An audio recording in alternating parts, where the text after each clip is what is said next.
The evening that changed everything. The bright light from my phone screen flashed at exactly 7:46 in the evening. I was in the middle of setting our dinner table, making sure the forks and napkins were in their right spots. I wanted everything to be perfect for us. The message on the screen said, "It's just a business dinner. Please don't wait up for me."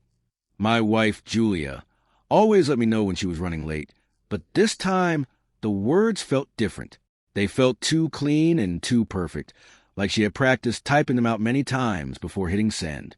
I stood there in the kitchen, just looking at the screen, with my thumb hanging over the cold glass. I could almost hear her voice in my mind. It used to be a soft and kind sound, a sound that always made me feel safe and loved.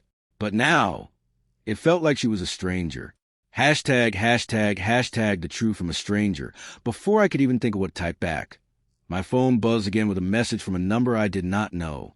The name was Sophie Reynolds. When I opened the picture, the whole world felt like it had frozen. My wife of 9 years was sitting in a restaurant, but not across from her boss, Daniel. She was sitting right next to him. His hand was resting on her leg, and she was looking at him with the same smile she used to save just for me. Under the picture, it said, "You deserve to know the truth." My heart started beating like a drum, and my face went cold. I set the phone down carefully. The house was very quiet, except for the fridge. The smell of the roasting chicken suddenly turned my stomach. I typed back, "Dinner looks good," and then sent her the photo. The digital silence the message was delivered in red, but she did not reply at all. For 30 long minutes, I sat and watched the 3 little dots appear and vanish on the screen. She was typing, then erasing, then trying again. When her reply finally came, it wasn't an excuse. She just asked, "Where did you get that?" She didn't say she could explain. She just sounded very panicked. I couldn't answer her. My mind was busy thinking about all the late nights and her new perfume. I thought about the nice clothes and how she always hid her phone from me. I had asked her once if something was wrong, and she just laughed. She told me I was being silly and worrying too much. It turns out Daniel was married to Sophie. 5 minutes later, my phone rang. It was Julia. I let it ring twice before I finally picked up. Hashtag, hashtag, hashtag the phone. Call her voice was shaking when she spoke. "Ben," she said. I told her I was listening. She tried to tell me it wasn't what it looked like in the photo.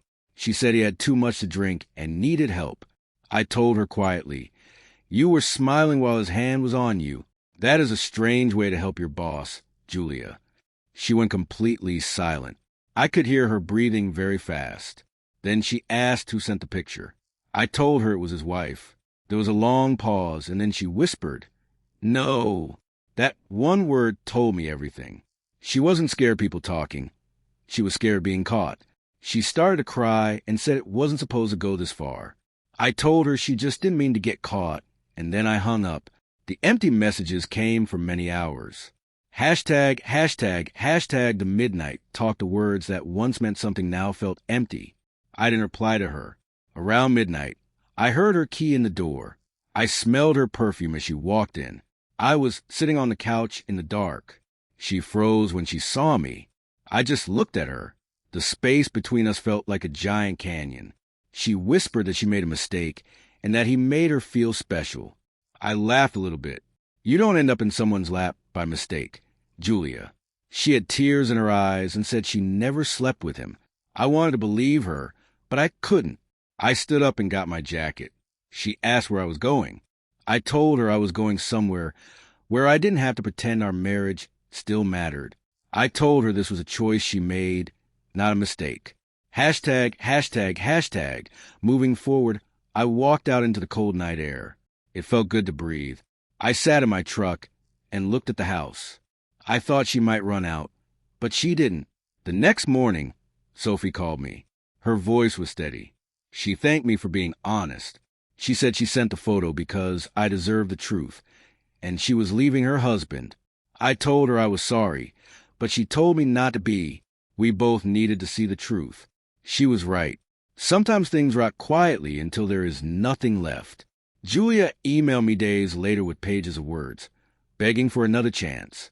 But once you see the truth, you cannot unsee it. Weeks passed and the house grew quiet. I felt peace for the first time in a long while. The photo reminds me that love without honesty is a lie.